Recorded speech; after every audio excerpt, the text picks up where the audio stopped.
Hello, ഞങ്ങളെ വീട്ടിലുള്ള മണ്ണിത്തോട്ടം കണ്ടല്ലോ. ഒരുപാട് ആളുകൾ അവിടെ കാണാൻ പോകുന്ന കാഴ്ചകളൊക്കെ വന്നിട്ടുണ്ടാവും. അത് കണ്ടൊരു വീട് തന്നെയാണ്.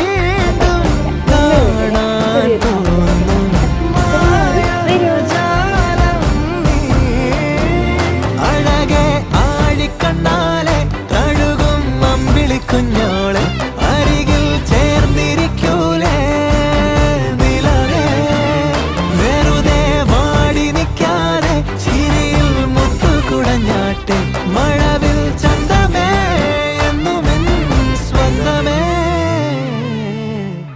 കിളിയെ തത്തക്കിളിയെ കൊഞ്ചി പറന്നെൻ കൂട്ടിലെ തൂലെ നിറയെ ചിന്നിച്ചിതാ